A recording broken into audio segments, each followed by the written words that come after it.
Very glad you can join us this evening.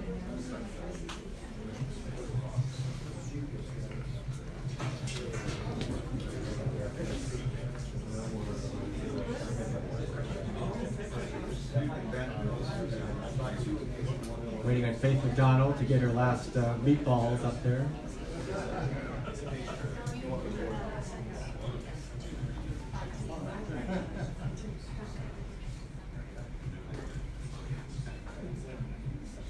Well, I'm Mark Tooley, President of the Institute on Religion and Democracy, your host this evening. So we welcome you and we welcome those who are watching online through Facebook. A video of this evening's remarks will be posted afterwards for those of you who want to share it with friends and with others.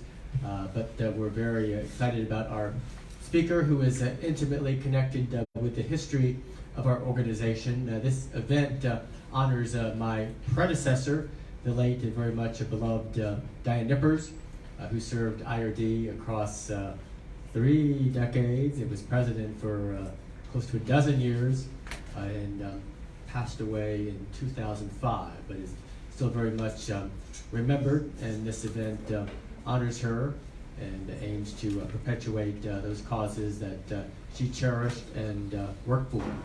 She would be very excited to know who our speaker is this evening, George Weigel, who is one of the last surviving founders of our organization in 1981, when certainly he would have been the youngest of our founders, but he was among and working with people like Richard Newhouse and Michael Novak and Carl Henry and many others who in the early 1980s understood the crisis confronting much of American Christianity, and it's in effect in many cases siding with the opponents of democracy, religious freedom, human rights in favor of totalitarian and authoritarian alternatives. As a defender of democracy, human rights, and religious freedom, George Weigel is himself very distinguished. Countless books and articles. His biography of Pope John Paul II is perhaps the foremost of his many wonderful works. I'm sure many of you have read it. His latest book is here with us this evening, so I hope after the talk that you will be sure to purchase a copy and to get it signed. But with that, let me allow George to talk. I originally asked if he could address the state of political theology in America today, which he quickly said is about at 0. So I'm not sure to what extent he'll be delving into that topic specifically, but I'm sure he'll be touching on it. So George, we're very honored that you could be with us, and we've been looking forward to what you have to say.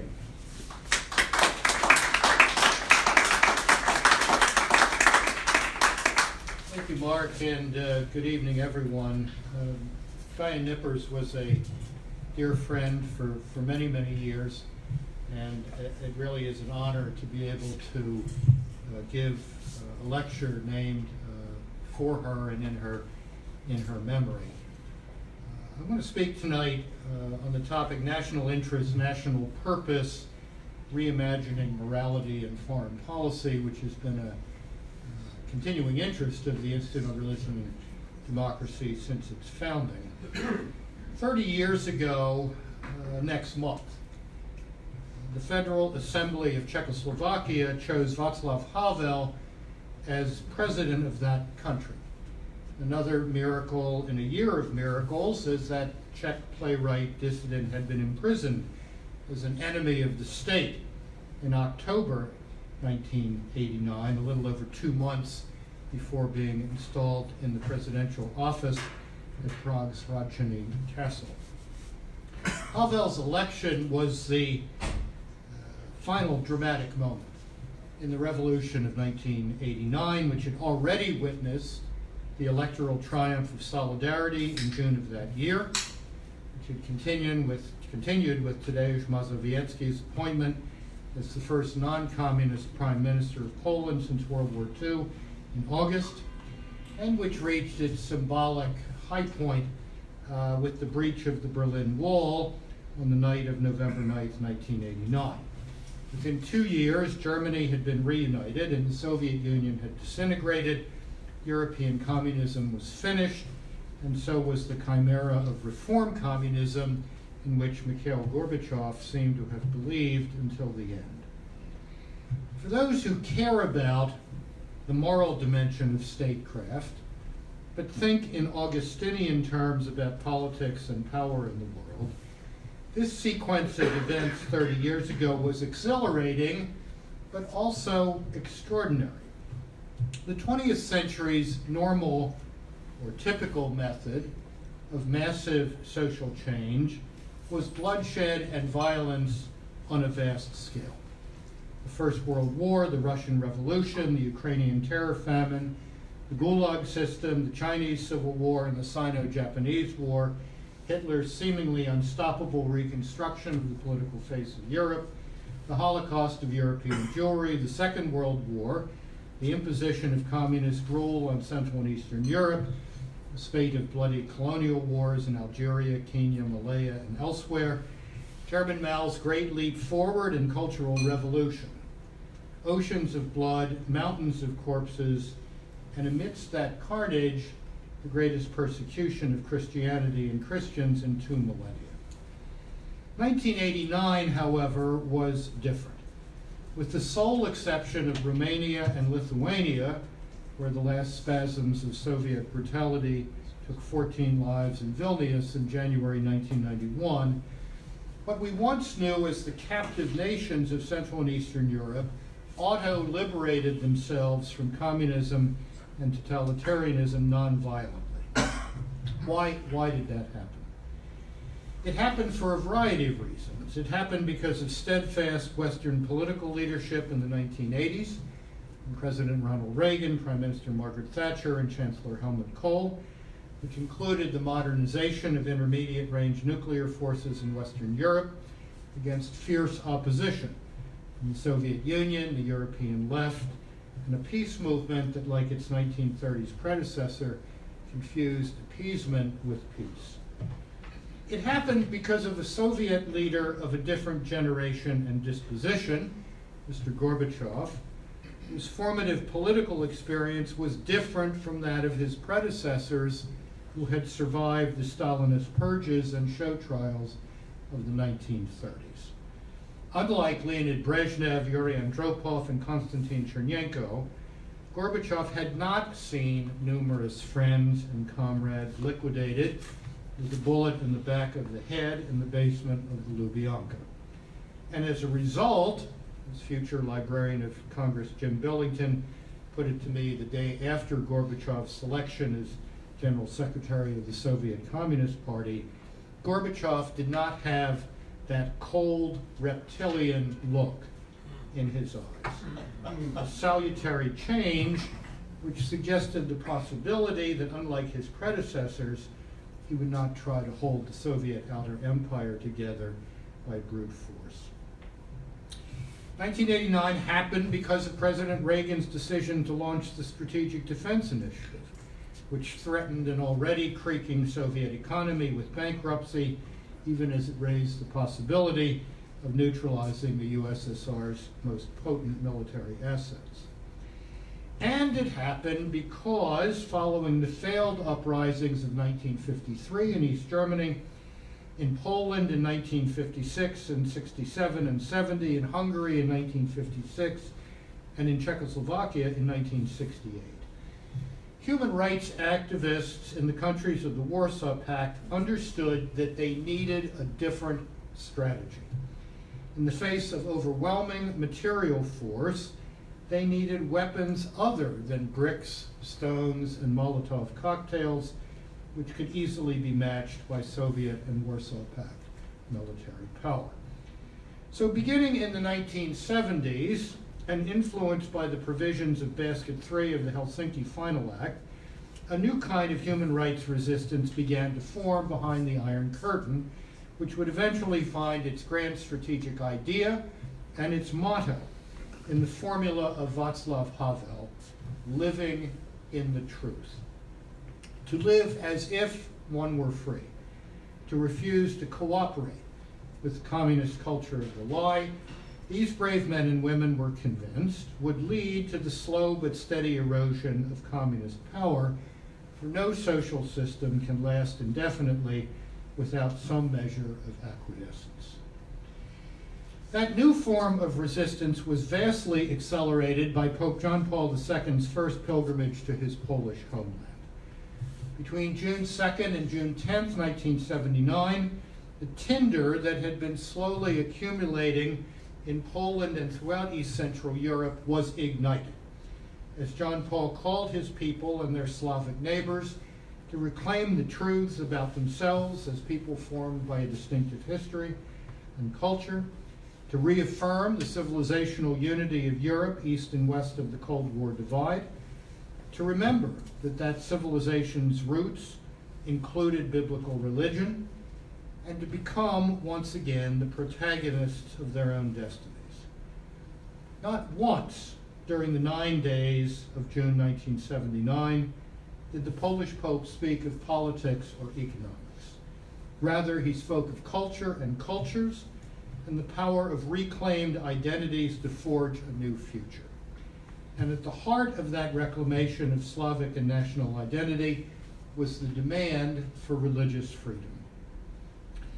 The 9 days had an immediate impact in Poland for, among other things, the experience of the vast crowds that gathered to listen to and pray with the Pope demonstrated how many we were and how many they were to a people who had been deliberately atomized and fragmented and kept under constant secret police surveillance for decades. Out of that recognition came, in 13 short months, the Gdansk shipyard strike, a wave of sympathy strikes throughout Poland, and the birth of Solidarity. The resonances of the 9 days were felt beyond the borders of Poland, however. The witness of the Pope and the experience of solidarity he created during those 9 days of June 1979 inspired and deepened a revolution of conscience throughout the region that was multi-denominational and non-denominational, that involved both workers and intellectuals, and that cut across the political divisions of left and right, all of which gave the human rights resistance in East Central Europe in the 1980s a new tensile strength, as if different strands of steel were being woven into a massive, unbreakable cable. And after a decade of hard struggle, which included both martyrs like Father Jerzy Popiełuszko and the dogged witness of quite ordinary men and women of conscience, the wall came tumbling down. If all of this was both exhilarating and extraordinary to those concerned about the moral core of public policy, including foreign policy, it was also a great surprise to most of the people of East Central Europe and to virtually all Western policymakers. When John Paul II asked Polish friends visiting him at Castel Gandolfo in August 1988, "Is Poland ready for freedom and democracy?" they simply replied, "That's science fiction to us." On January 1st, 1989, many Poles, and I suspect many Czechs, Slovaks, East Germans, and others behind the Iron Curtain, greeted friends and neighbors with the sardonic wish that had become customary on that occasion: "May the new year be better than you know it's going to be." With the exception of John Paul II, then, 1989 caught just about everyone off guard and unprepared. 1989 surprised the George H.W. Bush administration, one of whose senior cabinet officers called Poland, quote, "a deadbeat country that would never succeed." Happily, the president had a different view of the situation and later led the diplomacy, the deft diplomacy that resulted in German reunification. 1989 made Margaret Thatcher nervous. Gorbachev, she had said on first meeting him in 1985, was a man with whom she could do business. And like others of her generation who remembered the Battle of Britain, the Blitz, the buzz bombs, and the privations of the Second World War all too well, she feared German reunification and the possibility of German revanchism. 1989 surprised the world's intelligence agencies. While some Western intelligence agencies had begun to realize that attempts to respond to the Strategic Defense Initiative were bleeding the already sclerotic Soviet economy to death, no one seems to have known that soon after his accession to power in 1985, and later at a Comic-Con meeting in Moscow in November 1986, Mr. Gorbachev had warned the leaders of the Warsaw Pact that Soviet tanks were not coming to their rescue again as they had in the past. And 1989 certainly surprised most of those old communist warhorses. East Germany's Erich Honecker, for example, had bragged earlier in that year of miracles that Die Mauer bleibt noch 100 Jahre.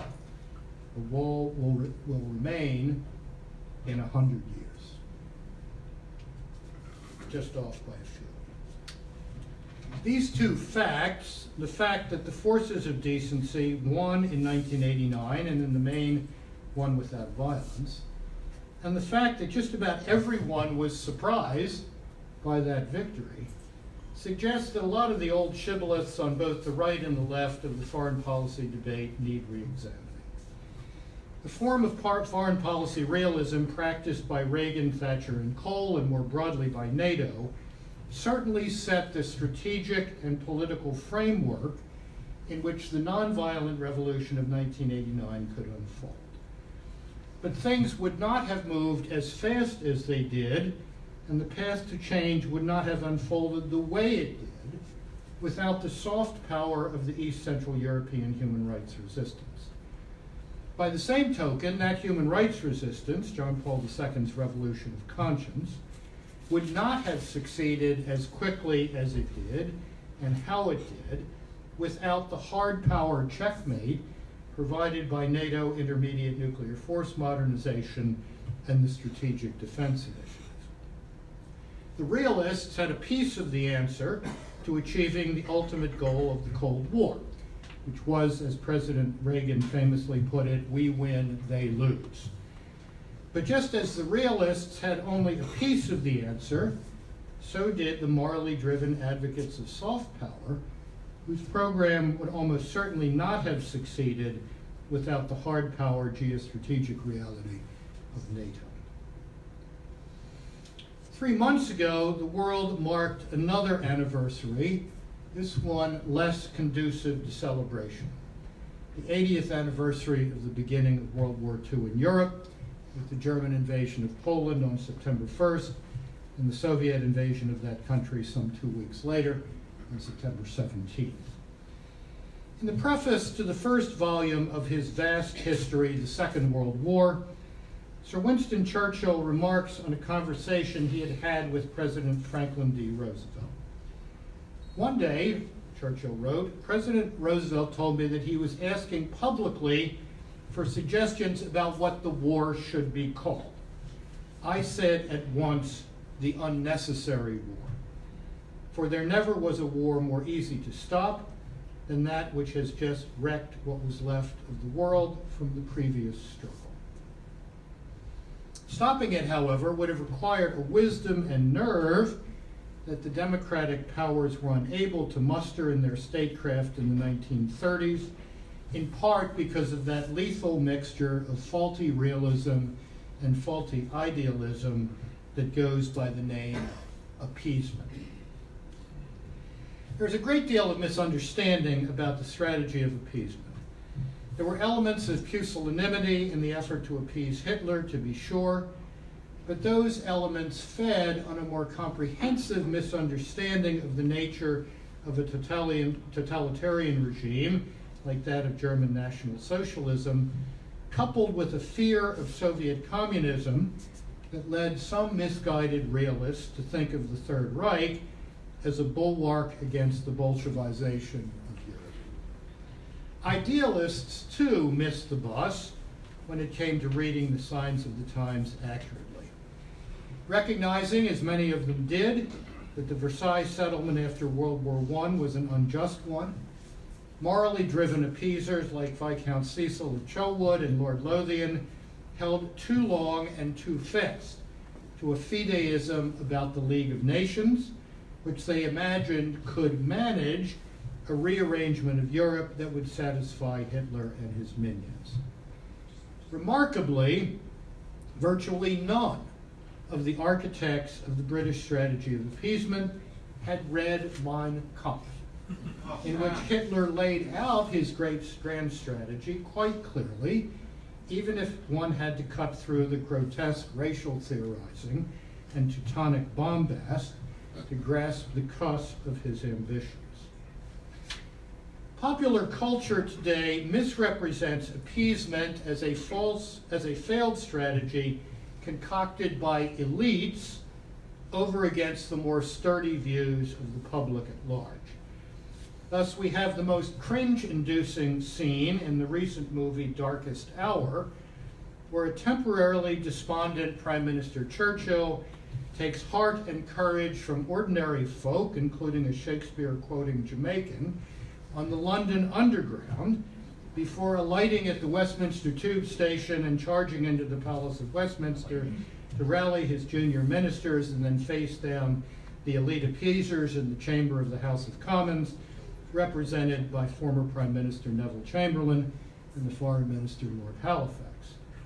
This elite appeasers versus steadfast populist narrative is simply rubbish.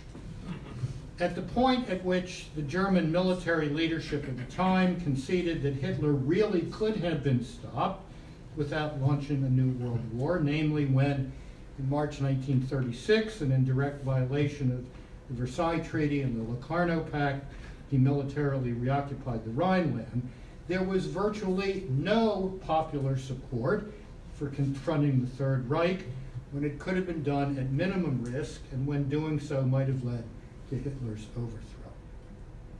2 years later, when he returned from Munich and proclaimed peace in our time, peace with honor, after having sealed the fate of a Czechoslovakia ready and willing to fight for its freedom, Chamberlain was greeted with wild public adulation. Both elite opinion and popular opinion misread Hitler and his intentions, and Mussolini and his intentions, and the hyper-militaristic faction of Japanese leadership and their intentions, because both elite opinion and popular opinion remained traumatized by the horrific experiences of the First World War and the slaughter of a generation. To that memory was added new concerns about the way in which technological developments had made the prospect of a new war even more horrifying. The bomber will always get through, Prime Minister Stanley Baldwin believed and told the House of Commons in 1932, and otherwise rational leaders were quite convinced that at the outbreak of a new war, Greater London would be laid waste from Hounslow to Greenwich. To bend every effort to avoid an even worse conflagration than that which had come close to destroying Europe between August 1914 and November 1918 was not cowardice, and in fact bespoke an admirable moral sensibility. But moral passion detached from reason and a clear analysis of the nature of the threats to peace in the 1930s led to a remarkably stupid policy, appeasement, which in fact made matters far worse than they had to be. The striking conjunction of these two anniversaries, the 80th anniversary of the outbreak of the unnecessary war and the 30th anniversary of the fall of the Berlin Wall, suggests to me a lesson that takes us beyond the sound bites and Twitter storms that too often characterize debate over American foreign policy today. And that lesson is that effective U.S. foreign policy requires both a firm grip on the national interest and a more capacious understanding of national purpose. The notion of a national purpose sets off alarm bells in some minds. It may seem to connote an affinity for a kind of global messianism, often attributed, rightly or wrongly, to Woodrow Wilson. American purpose could also be construed as a curious form of American exceptionalism. Can a nation have a purpose? President Emmanuel Macron, doubling down on the European Union as he is, would never speak of a French purpose in world affairs. National political leaders advocating German purpose or Japanese purpose would probably be greeted with considerable coolness. Belgian purpose would be a candidate for Saturday Night Live. Still, the naked concept of the national interest, not least as being promoted by some components of the Trump administration, is insufficient for defining the ends and devising the means of U.S. foreign policy. Serving and advancing the interests of the American people is certainly one of the primary responsibilities of American statesmen. But the historical record suggests that the American tendency toward withdrawal from world politics, which has invariably led to things getting worse rather than better, for the United States as well as the world, can only be overcome when the American people sense that larger issues are at stake than their own interests narrowly construed. That may well have something to do with the fact that ours is a proposition country, a nation founded not on the tribal elements of blood, race, and soil, but on adherence to certain self-evident truths, understood to be universal in character. Truths whose embodiment in the practice of other nations often has a serious impact on American interests and American security. Certain grand simplifiers notwithstanding, there is no contradiction between the pursuit of the national interest and an enlivening sense of American purpose. Interest, even self-interest, is not in itself an immoral or amoral concept. It simply reflects the fact that in a democratic republic, those in public authority stand in a position of fiduciary responsibility toward those in whose names and by whose sufferance they govern. Indeed, no definition of national purpose will be tethered to domestic political reality unless it includes a commitment to the defense of the national interest. By the same token, conceptions of a national interest that savor of a Bismarckian amorality are unlikely to draw the support of an American electorate that has long shown its distaste for the cruder tactics of realpolitik. Understanding the relationship between interest and purpose in U.S. foreign policy is an exercise at the intersection of political theory and moral reasoning. A correct understanding of how interest and purpose are related could help us overcome one of the primary obstacles to wise American statecraft in the 21st century, the stagnant debate between realists and idealists over America's role in the world. By deepening our concept of politics while tempering our historic national tendency to collapse morality into moralism, a fresh reflection on the age-old dialectic between the way things are and the way things ought to be might help us avoid the temptations of both messianism and cynicism. The complex relationship between interest and purpose is at the heart of any serious effort to grapple with America's role in the world. A proper understanding of that relationship can be outlined in 10 propositions. Taken together, these propositions do not yield a master strategic concept for U.S. foreign policy, but they may help set the right intellectual and moral framework for the debate over grand strategy in the 21st century. Proposition number 1. There is no escape from moral reasoning in politics. Politics, even international politics, is an irreducibly moral enterprise because politics is a human activity and human beings are distinguished from other animals precisely by their capacity to reflect and to choose. Politics, as Aristotle affirmed and Hans Morgenthau denied, is an extension of ethics. To attempt to subtract the moral element from politics is to debase public life and to disfigure public policy. Proposition 2, history can be bent to our wills. Those who deny the possibility of purposefulness in this kind of a world for reasons of complexity, because of the impersonal forces of history or whatever, have not reflected very deeply on recent history. The 20th century was replete with examples of men and women whose purposeful policies bent events to their wills. Lenin, Hitler, Mao, Churchill, the founders of the State of Israel, and Osama bin Laden are among the obvious examples. So were Lech Wałęsa, Václav Havel, Vitalis Landsbergis, and other leaders of the revolution of 1989 and the auto-liberation of the Baltic states. So were the aforementioned Ronald Reagan, Margaret Thatcher, and Helmut Kohl. In the more admirable of these cases, as well as in the more odious, concepts of purpose were informed and tempered by concepts of interest. Interest and purpose seem empirically to be linked, and the linkage has the appearance of a dialectic in which interest and purpose reciprocally interact and are thus mutually refined. Proposition 3. Moralism is of no use in statecraft. There is a traditional form of American morality, call it, if I may here, cultural Protestantism, that identifies political morality with the injunctions of the Sermon on the Mount. It's a morality of intentions, deeply suspicious of the very concept of interest, uncomfortable with the exercise of power, and tending towards literalism in its appropriation of the Bible.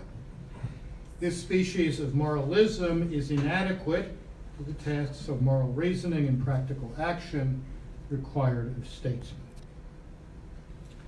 Proposition 4. Realism's critique of moralism remains essential to wise statecraft today.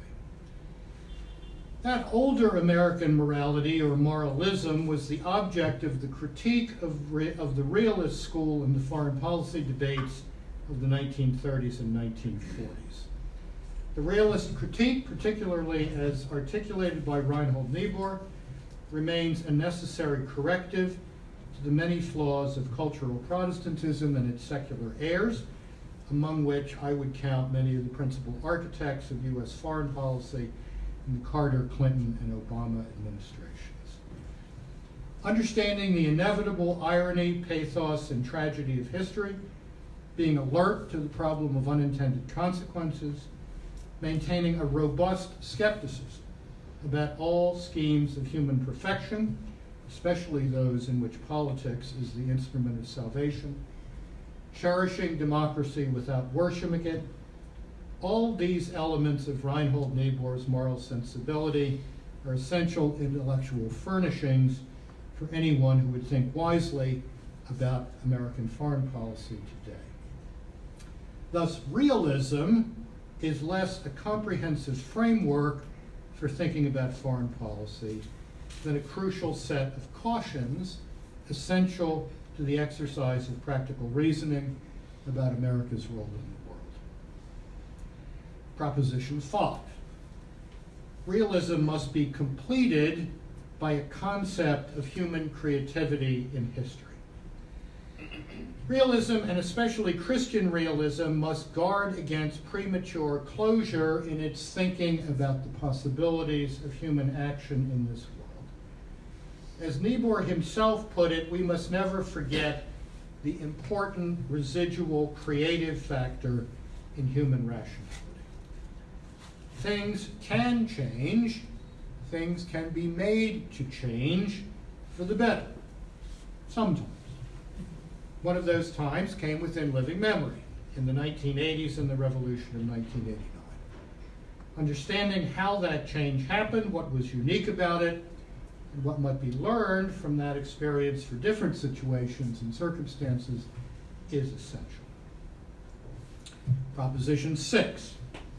Social ethics is a distinctive moral discipline. In thinking about America's responsibilities and duties in the world, prudentially serious moral reason must reflect the morally distinctive nature of political action. It will not confuse politics with interpersonal relationships. Thus, social ethics, moral reasoning about common public action through politics, will be understood as a discipline with its own canons and its own methods of assessment, which are related to but not identical with the canons and methods of moral reasoning appropriate to the question of what should I do. Prudentially serious moral reasoning will demonstrate to the policymaker that his choice is not between an immoral or amoral realpolitik on the one hand and naivete, dealing with international outlaws as if they were refractory children or difficult relatives, on the other. Proposition 7.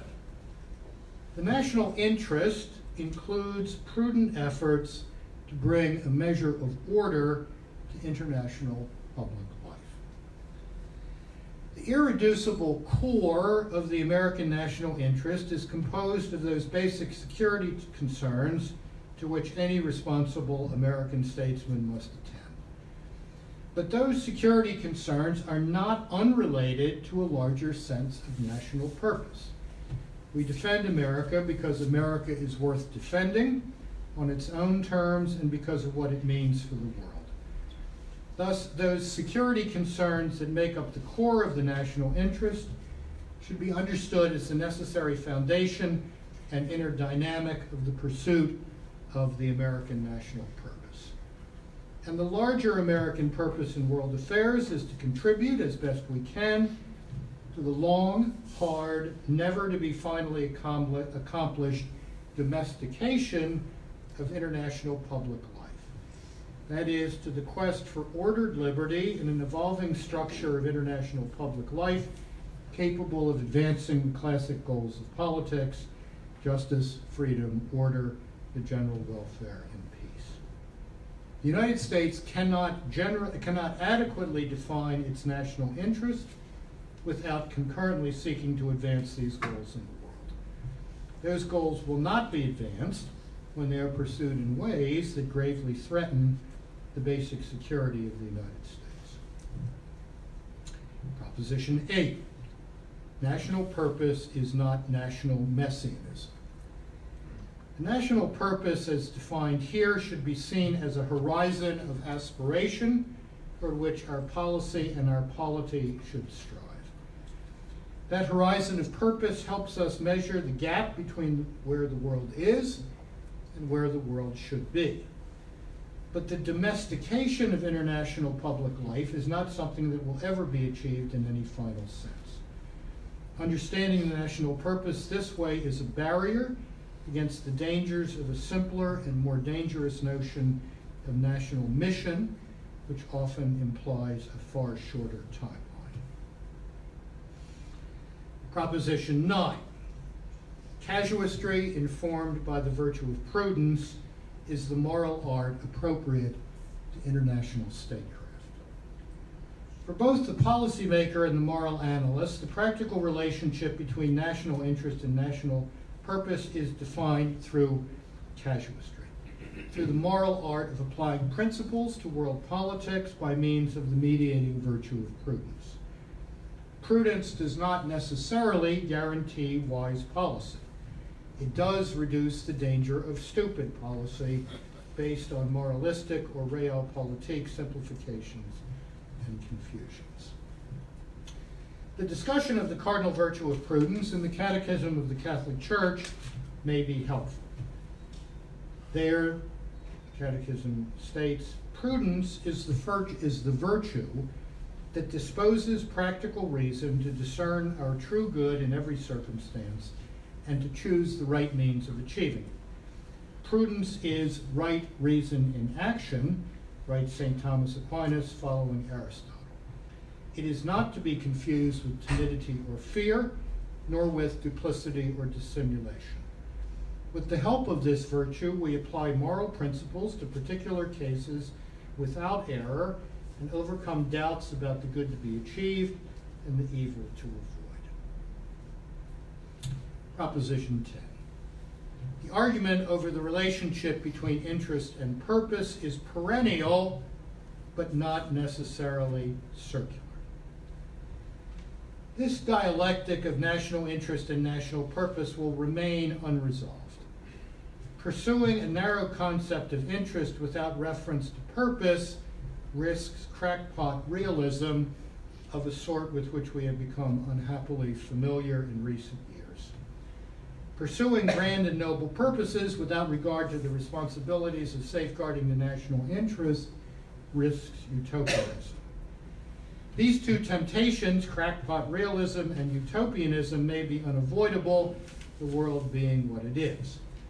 But succumbing to those temptations is not unavoidable, given a clear understanding of both the inherently moral nature of politics and the distinctive canons and methods of social ethics. Thus, the debate over the right relationship between the national interest and the national purpose will be a perennial one, given the very nature of politics as well as the character of the American people and their democratic experiment. But if it is informed by a proper understanding of the distinctive character of social ethics, the argument will not be circular and may yield a measure of wisdom from time to time. 1991 and 1992, a democratic revolution seemed well on its way to sweeping the globe. To put it gently, the picture looks far more complicated today. The very nature of a democratic regime is being contested in some of the new democracies of Central and Eastern Europe. Too many Latin American countries, while maintaining democratic forms of government, continue to careen from one ideological extreme to another, while both economic and political corruption remains pandemic south of the Rio Grande.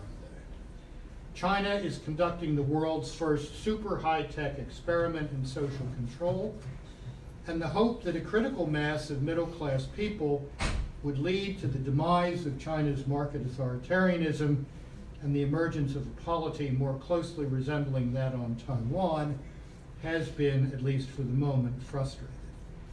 Most of the Arab Spring has led to a new winter of instability and authoritarian rule.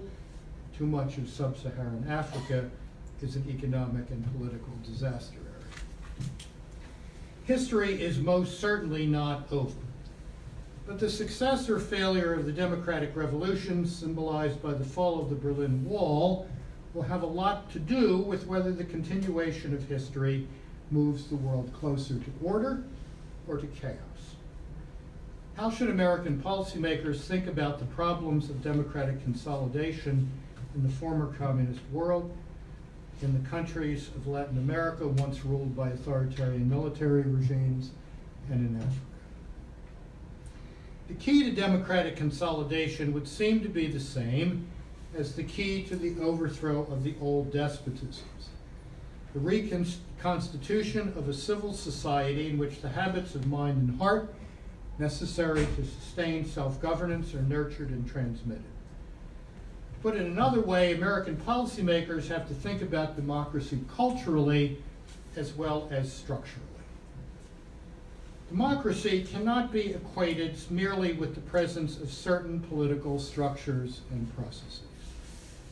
Those mechanisms, elections, legislatures, independent judiciaries, rotating executive authority, are not self-sustaining. To endure, they must rest on sturdy moral cultural foundations. Great sociologist Peter Berger, one of the founders of the Institute on Religion and Democracy, had a winsomely minimalist definition of democracy. Democracy means that you can throw the bastards out every now and then, and that there are limits to what they can do when they're in. But even under that minimalist definition, a hard fact remains. You cannot have a democracy without a sufficient critical mass of Democrats, lowercase d. And what turns the 2-year-old tyrants, which we all once were, into mature adults capable of democratic citizenship? The institutions of civil society, beginning with the family. Thus, civil society is essential for democratic consolidation. The task of democratic consolidation in the formerly communist world, and especially in a country like Ukraine, has been immensely complicated by the fact that communism ruined more than the economies of the countries it ruled. It shattered their cultures, their social ecologies as well. The Prime Minister of Bulgaria, Filip Dimitrov, stated the problem eloquently in a March 1992 address at the Woodrow Wilson International Center for Scholars. This analysis is well worth recalling.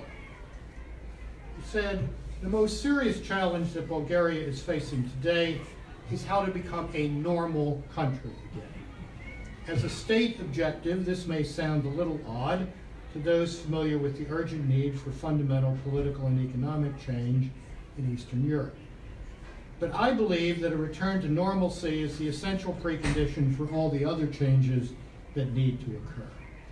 And by normalcy, I understand not only consensual politics and a rational economic system, but a civil society functioning on the basis of shared moral values." The communist frame of reference left a deep and lasting imprint.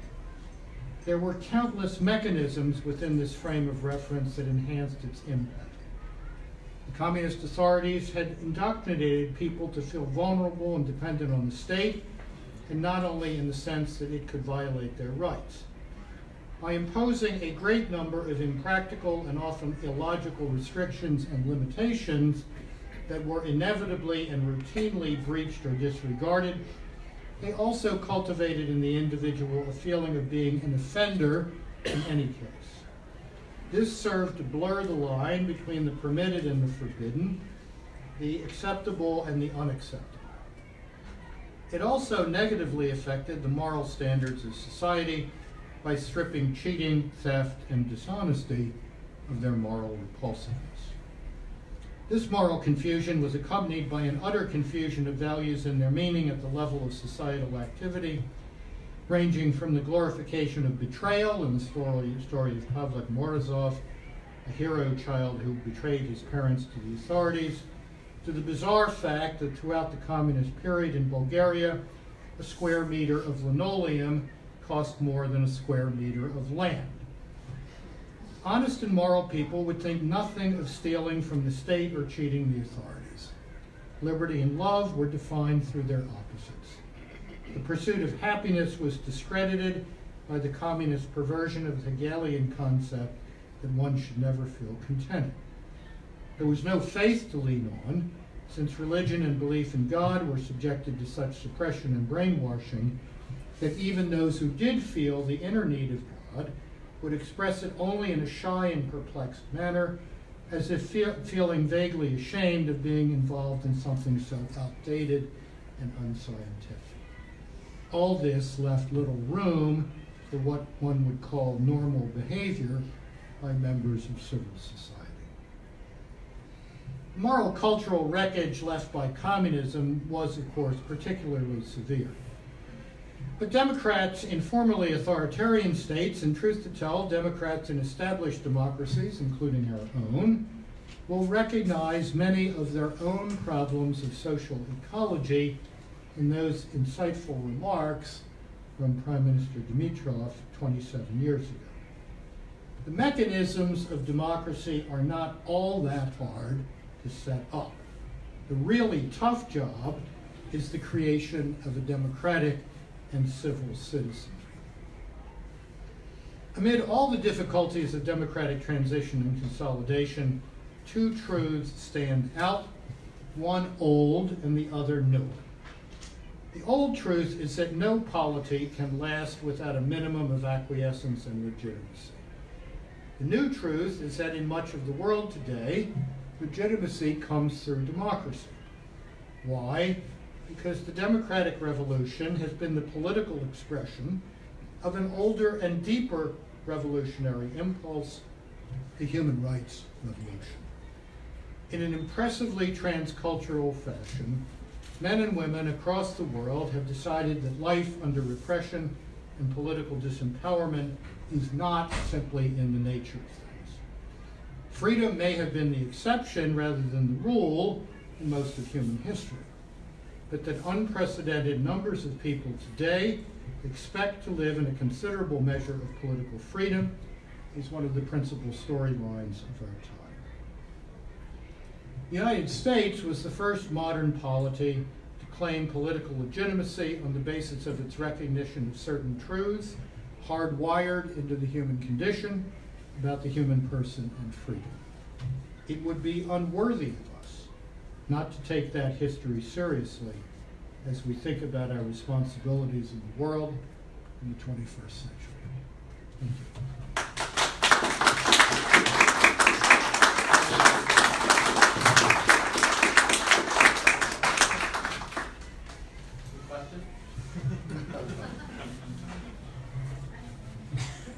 Yes, ma'am.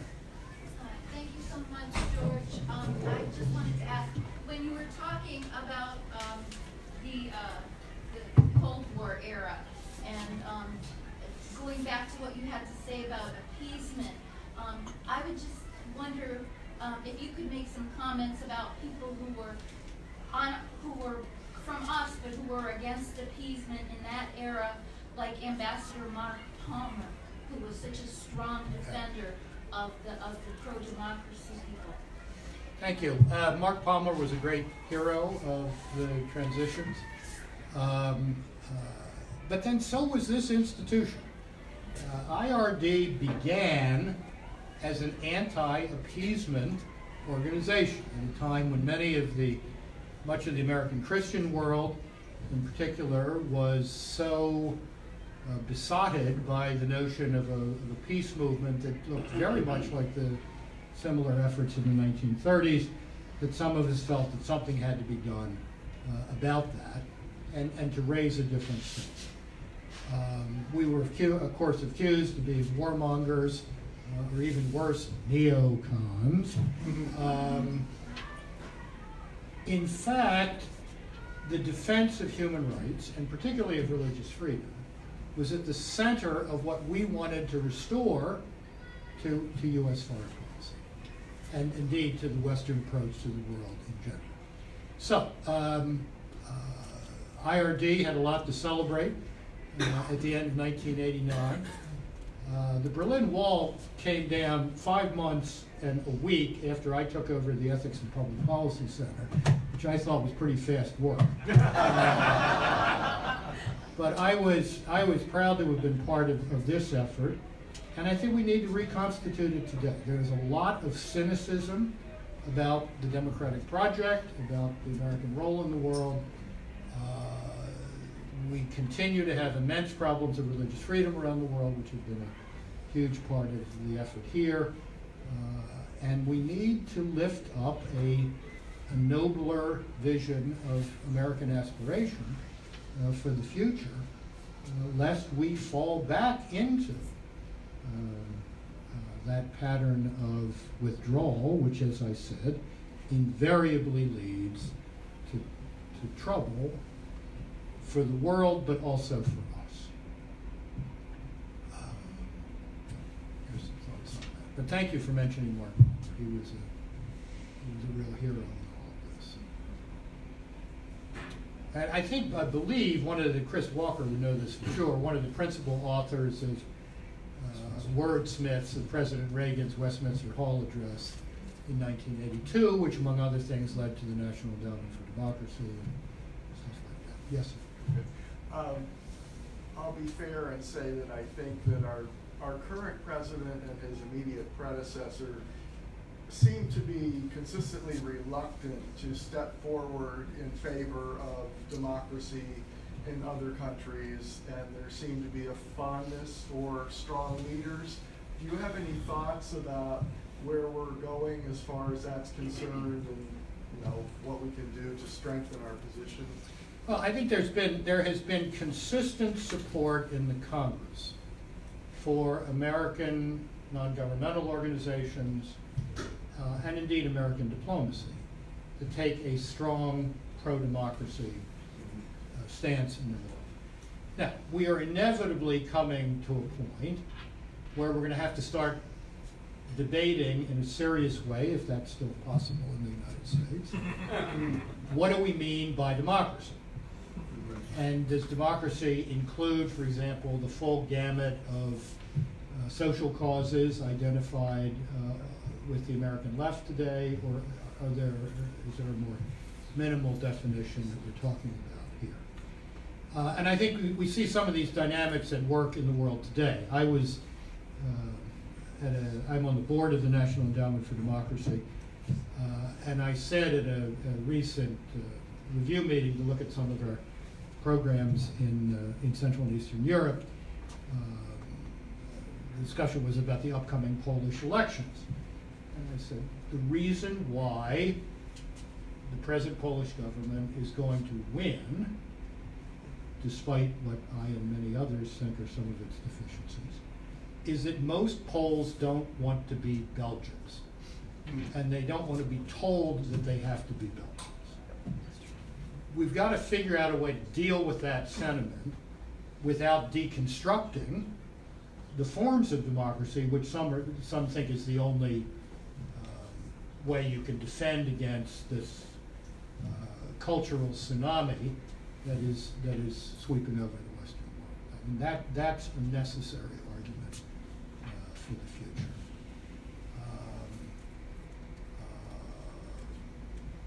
I spend a lot of time in Europe, too much time actually, but I am still struck by the degree to which people want to have confidence in the United States, and want to believe that we are going to have their back when they stand up for the defense of basic human rights and for self-government. And it would be a tragedy of historic proportions if we were to back off of that commitment. And from my point of view, one of the things that's been most depressing about the last couple of weeks is that Ukraine, which is key to this whole business, is getting totally chewed up and spat out in the course of a partisan political battle. Ukraine is essential to the future of freedom in Europe, and we need to be as supportive as we can of people who really did try to do 1989 again in 2013 and 2014. And again, religious freedom, certainly religious conviction, was at the center of the Maidan revolution. Yes?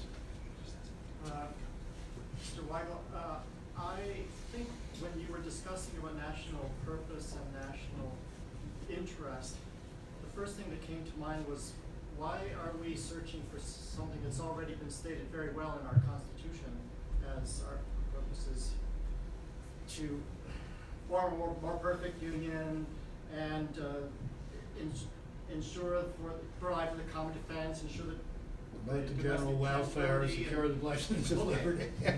Right. And secure the blessings of liberty to ourselves and our posterity. Right. So, all of those objectives, which were very well stated, we all memorized at one point in our education, I hope they still do, are unassailable. Except your talk points out that none of those are related to the events in the world. The United States' purpose vis-a-vis the world, the other countries. So then I thought, well, how did the framers miss that? Don't we have a purpose, and didn't they feel it necessary to state that? I'm asking you, at what point in our national history did we have to see ourselves as necessarily having a purpose vis-a-vis the rest of the world? Yeah. And whatever happened to this idea that, I think the founders, who Puritans said, the city on the hill was a purpose for founding a nation on these shores. Is that totally out of fashion? Well, it may not be out of fashion as an aspiration for the reconstitution of domestic political life, but the world of 2019 is not the world of 1614. I think that's the fundamental shift. What happens in the world inevitably affects our capacity to form a more perfect union, provide for the common defense, promote the general welfare, and all of the rest of that litany in the preamble to the Constitution, which I would bet you at least 80% of graduating American high school students could not identify, much less recite today. And that's part of our problem. Right? There's a deep, deep ignorance of history. You know, the engagement with the world has taken different forms over the course of American history.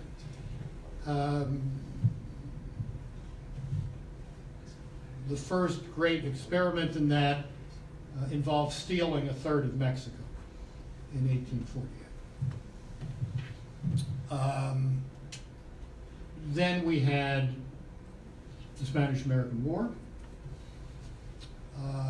Then we had the Wilsonian attempt to devise a very, very grand make the world safe for democracy purpose.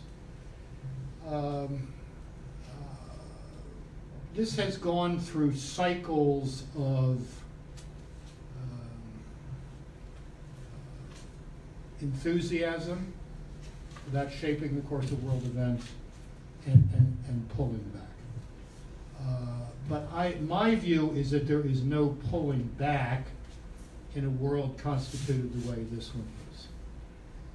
The way the world is constituted economically, technologically, increasingly culturally. There is no withdrawal into some sort of bunker in any respect, in security terms, in economic terms, certainly. So what I would like to see is a non-moralistic, non-realpolitik discussion of what this relationship between interest and purpose is. And we're not getting that today, and I don't think the likelihood of our getting it over the next 14 months is particularly high, given the state of our political culture today. Yes, in the back here. The cover story on this month's Atlantic magazine is on Civil War. Is that and there are various articles written about it. Is that fake news? Is it some mutation of yellow journalism? Is it all about the impeachment? Or I haven't read the article of Schlesinger's book on the breakdown of America into tribalism? I really don't know. I can't comment because I haven't read the article. I do think the cultural fault lines in the country are becoming more and more obvious, and the difficulty of having a rational debate across those fault lines is becoming more and more severe. And that's not good. I mean, I have written for over 30 years, conversation and debate are the lifeblood of democracy. And when they atrophy, you've got a big problem. It's not just our problem, this is true all over the Western world today. Certainly true in Britain, where rational conversation, pro and con Brexit, seems very difficult to come by right now. Yes, the gentleman behind you, I think, had a question too. No? Okay, right here. Hi, Mr. Weigel. Thanks so much for your remarks tonight. My question is draws from another recent development. Senator Marco Rubio recently just coined the phrase common good capitalism, drawing from Catholic social teaching. And I was just wondering, what's your take on that, and what, if any, role could this common good capitalism or Catholic social teaching vis-a-vis common good capitalism play in the national interest for national purpose? Yeah. I have to say I did not read Senator Rubio's speech. The fact that the notion of common good capitalism would be regarded as a wildly fresh thought is just bizarre. I mean, the Catholic view of markets has always been that markets have to be ordered to the common good. This has been true since Leo XIII in 1891. It's true of Pius XI in 1931. The question is, how do you make that work operationally?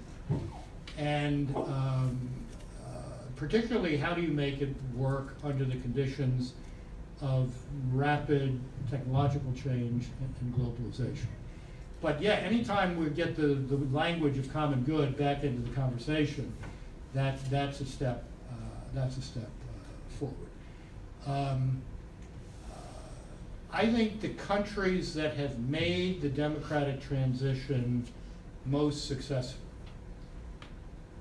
Poland and Lithuania would be two examples I can think of, have in one fashion or another taken this idea of markets bounded by both legal regulation and culture seriously. I mean, the law cannot fully regulate markets, or you're not going to have markets. There has to be some measure of moral cultural discipline in the culture to keep the enormous energies, as our dear friend Mike Novak would say, that are let loose by free economies, pointed in a direction that actually leads to human flourishing and not human degradation. And I think that we can begin here echoes of some discussion of that today, particularly with reference to the tidal wave of smut that is washing all over the world, and how will we deal with it? Maybe one more, Mark? Yes, Father Stolzworth. Pastor Stolzworth. George, I'm struck by the way that you use the word for the phrase cultural Protestantism, which is taken, I think, among other places, from Karl Barth's Church Dogmatics. That was a recurrent phrase in his work. Why not just call it liberal Protestantism? Fair point. Or today, why not call it liberal Christianity? And I'd love to have a follow-up after this. No, I think that's a very good idea. And if we're going to do something with this in Providence, maybe that's a change that we will call that the Stolzworth. Yeah, right. Proviso. But listen, George, also, Thank as you. you know, Newhouse wrote the kind of constituting document or essay for IRD called, I think, Christianity and Democracy. Is that right, Yes. Mark? If that were to be reworked and edited and re-released today, what additions or twists would be added to the document? And maybe this is an unfair question. Yeah, well, it is in a sense, and that I haven't looked at it for 20 there years. you go. But actually, it's an intriguing idea, because 35 years ago, when you and I were first getting to know each other, we had this kind of manifesto of the month club. And I mean, it was either Christianity and Democracy or the launching of First Things or whatever. I mean, it was just one manifesto after another. And they actually had an impact because people actually read stuff. Now somebody will tell us, you have to get this down to 140 characters. Or 280 or whatever it is, or fit it on your Facebook, whatever Facebook. I have nothing to do with this. Twitter feed, whatever.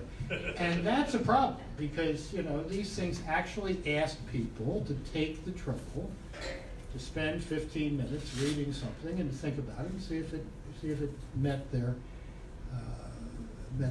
approval.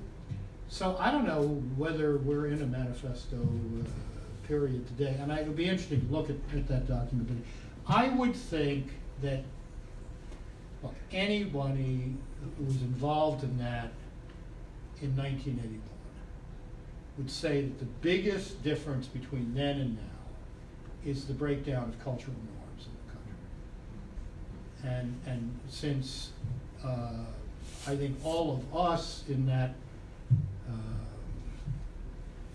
gang back then did believe that there are essential moral cultural foundations for democracy, and without them, you get Weimar, you get, a democracy voting a vicious dictatorship into power.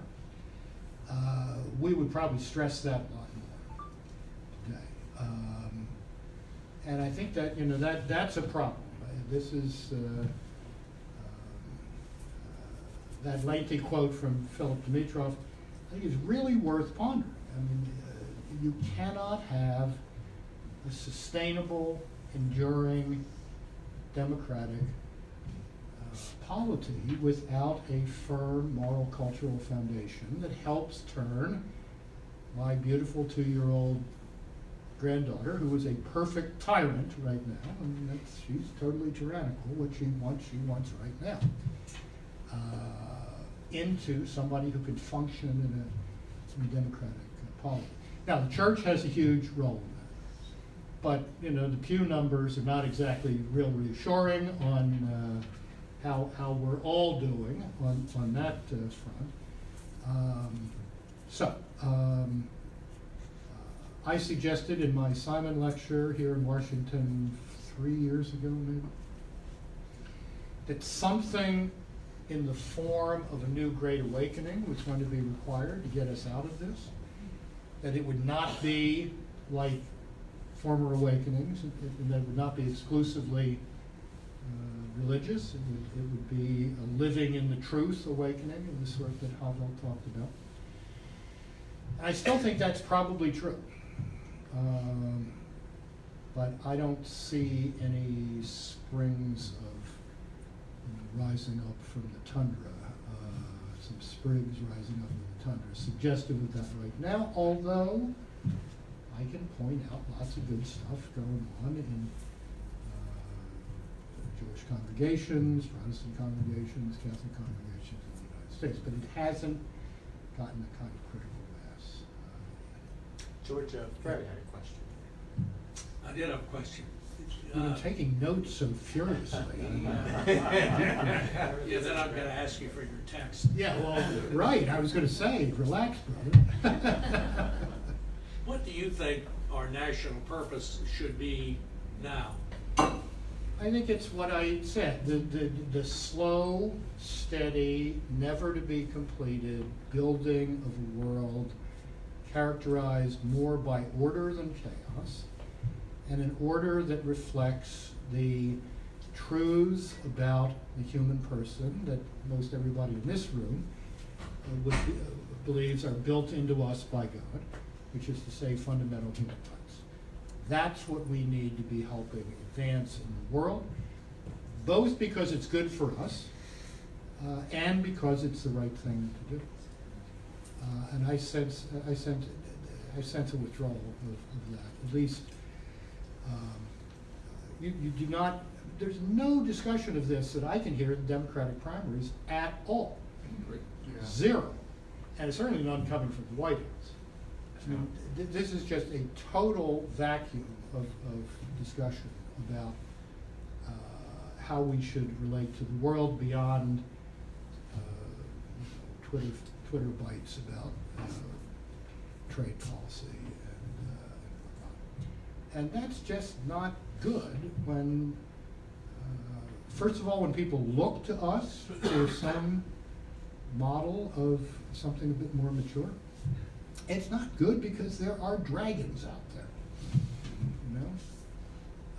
who feel like they've got the bit in their teeth now, that they were on the losing end from '89 for the next couple of decades, but they think they got the bit in their teeth now. I really do believe that Xi Jinping and his people think they have the key to the future, and it's a pretty scary future. Putin's a different kettle of fish. I don't think there's a kind of global aspiration there, but the Chinese aspiration is absolutely global, and it's a real problem, and it's not being seriously addressed. This book has absolutely nothing to do with any of this. This book may be the second original idea I've ever had in my life. It's a dramatic rereading of the last 200 years of Catholic history and the relationship of the Church to modernity and all of its aspects, political, cultural, economic, and otherwise. It's a wonderful Christmas present. So I'll be happy to sign for anybody who's interested. Okay. Again, Mark, thank you. Let me congratulate IRD. Again, I think Providence is a wonderful contribution to the discourse, as we say. And those of you who are not familiar with this journal need to get familiar with it. There's just nothing like it out there right now. It's a worthy successor to Worldview, which many of us were involved in back in the day. And I congratulate you. So thank you all very much. And again, there's no further questions.